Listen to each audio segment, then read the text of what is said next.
Welcome to On Texas Football. I'm Bobby Burton, your host, joined by Gerry Hamilton. Gerry, that's a strong-looking shirt you got there. Looks good right now on you, buddy. Is that on? Is that from 40 Acres Collection? 40 Acres Collection. That's a good shirt. Got a lot of comments on the live stream this afternoon, so thought we'd break it out again. Yeah, it looks good. Hey, let's also talk about what looks good for the Longhorns here on the SEC. They released their all-conference teams earlier today. Based on the media, the Longhorns place at least one player on the offensive side of the ball.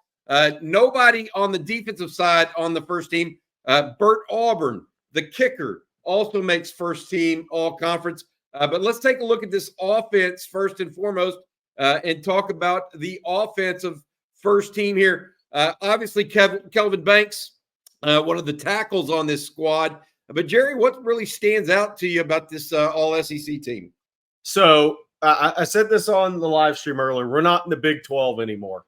Because, look, when you look at this, Carson Beck, first-round pick, Luther Burden, first-round pick. Nobody even really knows Trey Harris outside of the SEC, but he had 940 yards receiving. The tight end, NFL draft pick, Tyler Booker, maybe first-rounder, Will Campbell, first-rounder, Kelvin Banks, first-rounder, Tate Ratledge, second, third-rounder.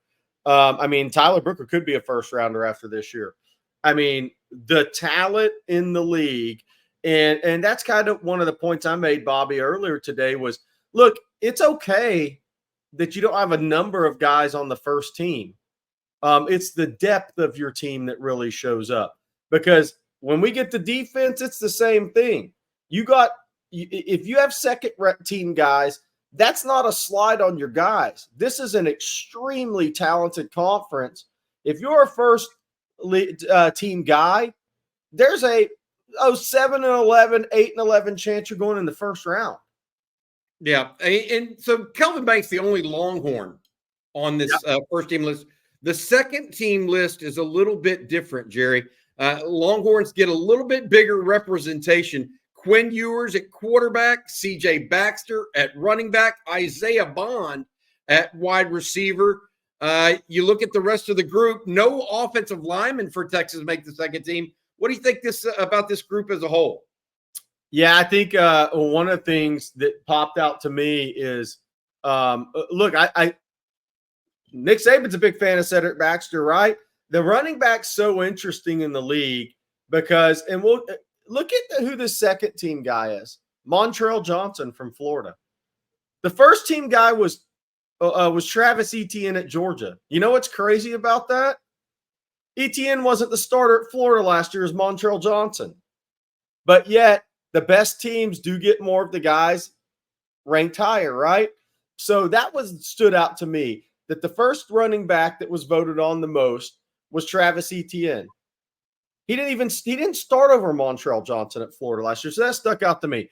The other thing that stuck out to me is that's a really good sign for Cedric Baxter as a sophomore. The biggest jump you make is year one to year two. I believe in college football. If he has a healthy big jump, I think he could play up to that level. Quinn Ewers, quarterback's so interesting in the SEC to me, Bobby, and I want your thoughts on this. I think you could say Carson Beck, Quinn Ewers, Jackson Dart, and Brady Cook. And I think you could see any of those four guys as the first and second team quarterback at the end of the year. Oh, I think you got to include Jalen Milroe in that list. No, sorry. I forgot. Yeah, he's playing with Kalen DeBoer. 5 guys. I forgot Milroe. That's on me. 5 guys. It's a strong quarterback league right now. There's 5 guys that are returning quarterbacks on really good teams that have good offensive minds around them, especially Milroe now. And any of those guys could end up first or second team in the SEC. Well, frankly, those 5 quarterbacks that you just mentioned, I think all 5 of those teams finished last season in the top 10 in the country. Yes. And they're all returning. And so that's major. Let's take a look. Our producer, Matthew's behind the scenes. Let's take a look at the third team group because that does include another Longhorn as well in this grouping. And that is center Jake Majors. Jalen Milroe gets the call. We just talked about him at quarterback. A&M here gets a mention finally. That's the first time we've seen their name on offense. Yep. Trey Zune, a big offensive lineman that they've got. It's also Oklahoma's first chance at an offensive player on this list in wide receiver Deion Burks. You add not only did Jalen Milroe there, but Justice Haynes, the young sophomore out of Alabama, Oscar Delp, the tight end out of Georgia. It's a good-looking list overall, in my opinion. What does that put for Texas? Does that put 5 of Texas's 6 starters among the 11 on the 3 teams? And then you could also include Jaden Blue in this list. He was an all-purpose back, and he got third-team nods strictly as an all-purpose back. But literally 5 Texas starters make one of the first 3 teams on offense. Jerry, I want to mention this too. 8 of Georgia's 11 starters are on the first 3 teams. So to your point about to the victor go the spoils, that is very much the case with Georgia. But what do you think overall on this list as well as the offense as a whole? Bobby, and also with Georgia, 4 offensive linemen. 4 offensive linemen in the first 3 teams. We've been talking about they're going to have the best offensive line in the country, and there you go. I'm going to take a little exception here because it's fun with Deion Burks. To me, this is recency portal bias. You're talking about the wide receiver that transferred from Purdue to Oklahoma. Okay. Yeah, look, he's a good player, very good player. He's going to have a career in football on some level, right? But Nick Anderson should be on this list over Deion Burks, and potentially, I think at the end of the season, he could be a first or second team guy. I mean, he had 38 catches for 798 yards and 10 touchdowns as a redshirt freshman for Oklahoma last year. That's big numbers for a 6'4", 220-pound wide receiver. 21 yards a catch, 10 touchdowns on 38 receptions. That's his first year starting. What's year 2 going to look like? Because you have to give credit to the other guys too. We talk about the year 1 to year 2, and we generally talk about Texas players with this. What's his year 2 going to look like? I mean, a lot of it could be Jackson Arnold getting the ball to Burks or Anderson in that offensive line. But Nick Anderson, to me, and look, it's not perfect. It's the media votes, right? Barry Brown isn't anywhere on there. And he's a really good player at wide receiver as well. But look, I mean, Nick Anderson, I would have him over Deion Burks and Isaiah Bond. That's just me. Yeah, I think that's fair. I mean, Bond had a good year at Alabama, including the game winner against Auburn, which will forever put him in the lore of that rivalry. But I don't disagree with you. And I'm not sure Bond's going to be the best receiver at Texas, even though some people, to your point, have him as a first-round pick at this point. Hey, I want to go back to the first team overall and see if you have any nitpicks with the guys on here that you think might need to be on here or should have gotten in, particularly any Texas players. Any thoughts as it relates to this list as a whole? You mentioned the running back, Montrell Johnson, was actually first string at Florida ahead of Trevor Etienne before he moved to Georgia. Anything else that you think that might be interesting? You know, we looked at first team, second team, and third team, and Amari Niblack wasn't on any of those. I think Amari Niblack's going to have a big season at Texas. Now, is he the most talented tight end in the conference? Maybe big play wise, absolutely. I mean, like Prescorn at Ole Miss is a very good player. I think he'll be a 3rd, 4th round NFL draft pick. Some people are going to mock him early in the 2nd round. But yeah, I mean, look, running backs. I mentioned running back. That's really interesting to me. How Travis Etienne was not the starter at Florida, but so he transfers to Georgia, and he's suddenly the first team guy. If he was still at Florida, would he be the first team guy, or would he not be the first team guy? No chance. Yeah, because Montrell Johnson's the starter. So yes, I think there's obviously a little bias for Georgia and Texas to a certain extent. I mean, look, Texas has. We're going to get the defense, but they have 13 total players on this list out of three teams, counting specialists. Georgia, I believe, has 14 counting specialists. So, but again, those are the 2 highest ranked teams in the league, so it makes some sense to me. Offensive line, I don't have anything to argue with offensive line. Now, that is all 8 to 10 year pros on that offensive line. It's hard to argue with it. First thing. Got it. Good. Yeah, it's going to be the place where we said it up front is the big one. Let's take a look now at the defense and what the SEC media voted on for defense. It, again, is very Georgia heavy, I guess is the best way to put it. 3 starters, Georgia starters on the first team. Texas does not have a starter on the first team on defense at this point. Bama comes away with 2 guys on it. Ole Miss with 1, LSU with 1, and Harold Perkins. Any thing in particular stand out to you on the first team defense, Jerry? Look, well, your new favorite player, Deion Walker's on there. First team off the bus guy, right? I mean, Deion Walker, first team off the bus. Look, it's hard to argue with that list for me. James Pierce going to be a top 10 pick, defensive lineman out of Tennessee. Walter Nolan's interesting because he's wanted to be an end. They're moving him inside at Ole Miss. You can't argue with his talent. It is a contract year. If Ole Miss gets first team play in a 12-game season out of Walter Nolan, which A&M did not do some of that due to injury, then Ole Miss is going to be really good. Deion Walker, obviously first guy off the bus for you, Bobby. Best-looking guy we saw at the SEC Media Days walk by our eyes. Nazir Stackhouse, he's not Jalen Carter. He's not Jordan Davis. He is solid, though.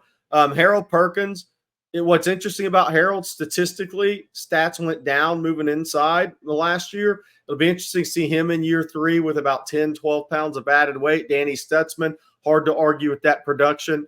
Deontay Lawson's going to be a high draft pick. Mikael Williams, interesting to me that he's listed as a linebacker. He's not a linebacker. He's 6'5", 265 pounds. He's more of a 5 technique edge player, but he's going to be a first-round pick. Malachi Starks is an absolute stud at safety. Malachi Moore, really good player. Billy Bowman, solid player. Maybe from an NFL draft perspective, you wonder about him because he may not have the ideal size. Maxwell Harrison, probably the best and least talked about of the best players in the SEC at defensive back for Kentucky. So, again, Kentucky, 2 guys on the first team defense. There's 16 schools in the SEC, and they had 2 players on defense. The only team that had more was Georgia. So that's interesting. That's an interesting note. Yeah, Oklahoma, Danny Stutzman, the linebacker, and Billy Bowman, the defensive back, who both were in Dallas for the SEC Media Days, also getting first team nods. Here's where Texas A&M makes a little bit of a run here. The second team, Shamar Turner, who we learned during the Media Day availability, we learned that the young man from DeSoto, who was the former high school teammate of Byron Murphy, is going to move to the inside this year under Mike Elko.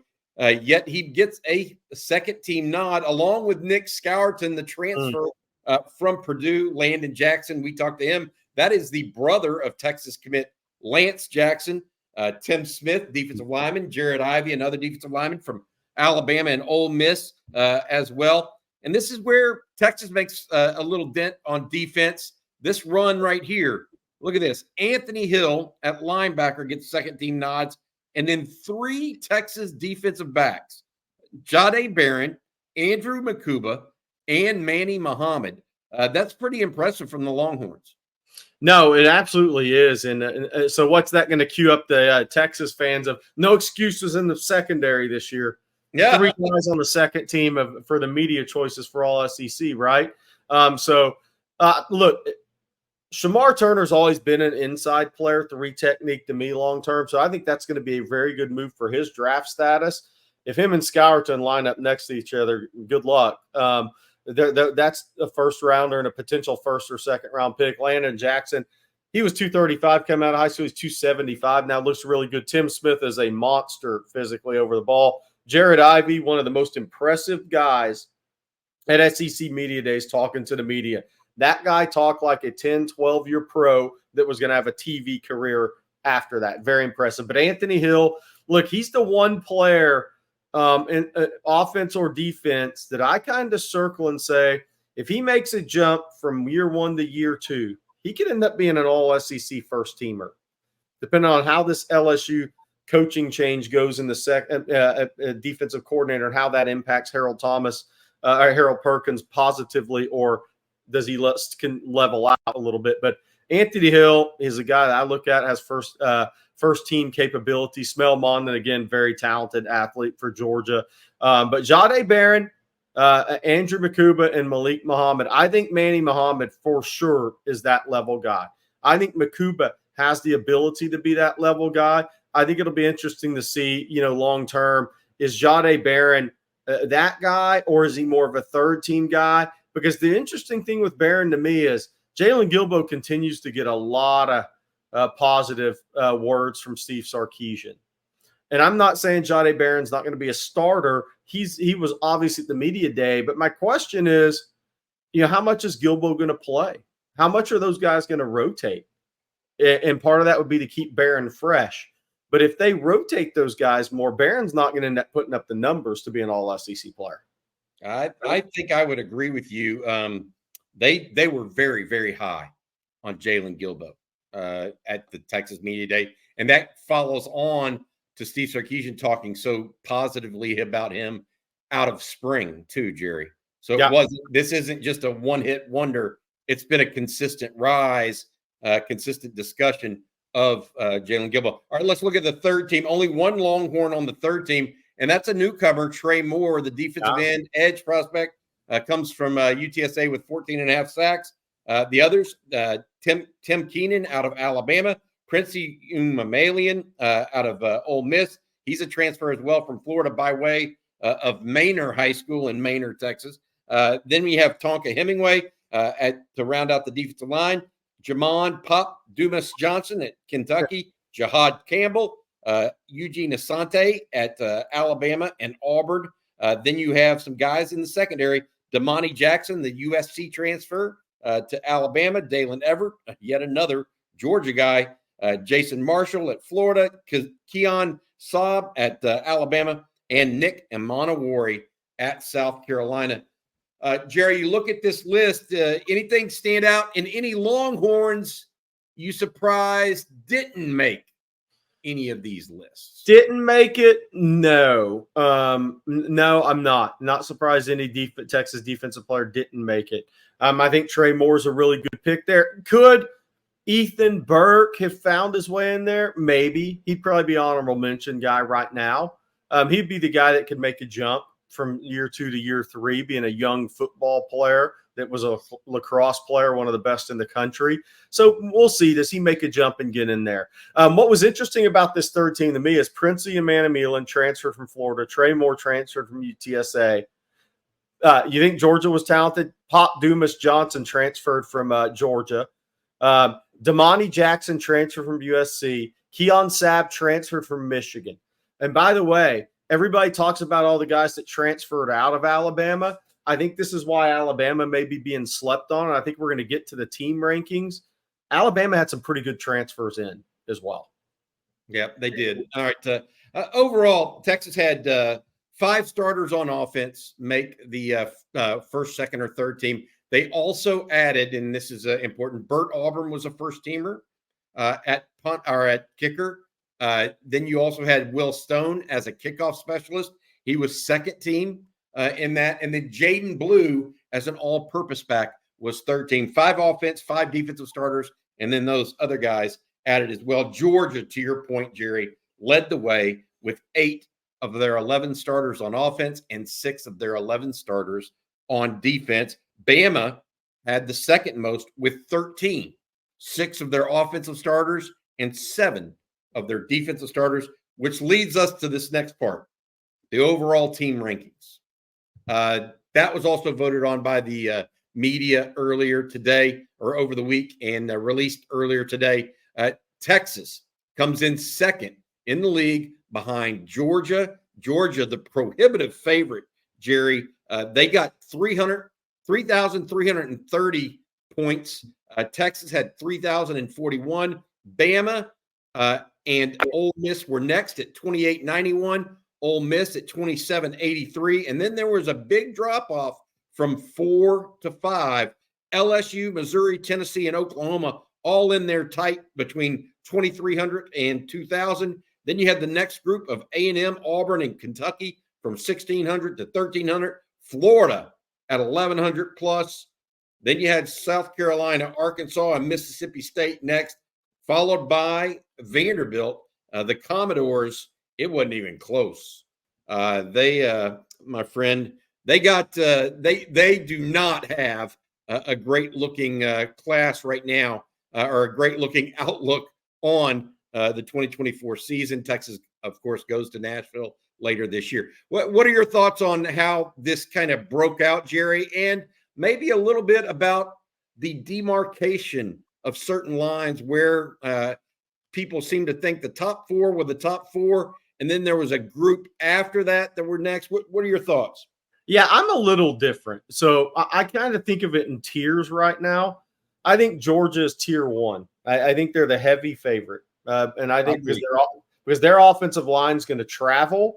And when you play at Alabama, at Texas, and Ole Miss, that if you have a great offensive line with the talent they have around it, you can win road games against good teams. I think the second tier is Texas, Alabama, Ole Miss, and Missouri. And I know Missouri lost a lot defensively, but I think Eli Drinkwitz is a rising star. I think Brady Cook has something about him as the quarterback at Missouri, and all his wide receivers and tight end are back. They got some transfers in at offensive line to help there. Running back, we'll see, because they've been really strong running the football. We'll see what they're like this year. And defensively, they got guys out of the portal. We'll see if they're the same level, but offensively, they're going to be really good. I have LSU below Missouri. So I have the third tier. I have LSU, Tennessee, Texas A&M. That's kind of a third tier to me. I don't get – I have A&M ahead of Oklahoma. And I just think A&M's roster is more SEC built right now. It fits better. They're older. While they did lose a lot of guys, Jerry, through that big recruiting class that they had, they did keep some of them. Yeah. And they had recruited well before that. So they got 5 or 6 NFL defensive linemen on this team still. I mean, I think that's going to be missed. DJ Hicks is going to be a good player, right? Scourton's going to be a first rounder probably. Shamar Turner could rise to be a first, second, third round guy. They have other guys. They have some young guys there that are good players. And I'm telling you, the one guy that wasn't on the list, maybe as impressive of any player that had a press conference at SEC Media Days, was Torian York. He sounded like a 10-year NFL guy. And he may be undersized, but that guy's a good football player. Bryce Anderson, really good player at safety for them. I know they're high on Dalton Brooks. So I think their offensive line is going to kind of tell the story, but they have good backs. You've mentioned that before on these live streams. A&M's got 3 really good backs that they can rotate. Mike Elko talked about Noah Thomas. They really like Cyrus Allen, the receiver from Law Tech that transferred in. See what Donovan Green looks like health-wise. Their offensive line is going to tell the story, but I would have them ahead of Oklahoma. They have an easier schedule than Oklahoma does. Yeah, I have no problem with A&M actually being ahead of Oklahoma. I think A&M is a sleeper team in the SEC this year, with one caveat: they got to stay healthy. Yeah, because they don't have the depth on offense. And I will add this: don't forget about this name for A&M, Terry Bussey. Yep. I bet he plays a role for them, an outsized role for being a true freshman. By the end of this season when Texas comes back. One other one for me, Bobby. We've had some fun because Florida's got such a difficult schedule. But Florida being at 12, they're a top 7 or 8 most talented team in the SEC. So I don't know if people are ranking them down because of the schedule, or they just don't have confidence in Billy Napier getting Florida over the hump. But they're more talented than that ranking. They have a better quarterback than that ranking. Kentucky, Graham Mertz is better than whoever Kentucky puts out at quarterback, whoever Auburn puts out at quarterback. Graham Mertz will be better than Jackson Arnold in year 1. I mean, they're a little better. And Cole Kublik talked about that. He thinks that kid's a little better than people think. I mean, Eugene Wilson was a freshman. He's going into year 2. By the way, I think he'll end up on all SEC team, third team as a wide receiver this year. They have a little better talent and enough on defense than people are giving them credit for. I think that's not the 12th most talented team. Where will they finish? We'll see. I talked to a couple of folks that cover the Gators in Dallas this week.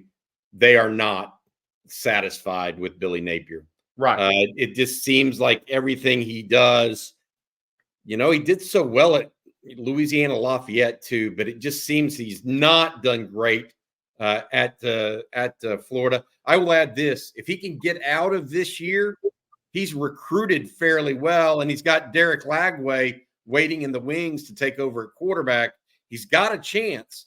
He's just got to get out of this year with his life. That's basically how it goes. I do think that Missouri is a little highly rated right now, in my opinion, Jerry, based on their overall talent level. If you're just talking about their head coach, who's done a great job, the quarterback and the receiver unit, that's one thing. The defense, Jerry, is going to take a hit this year.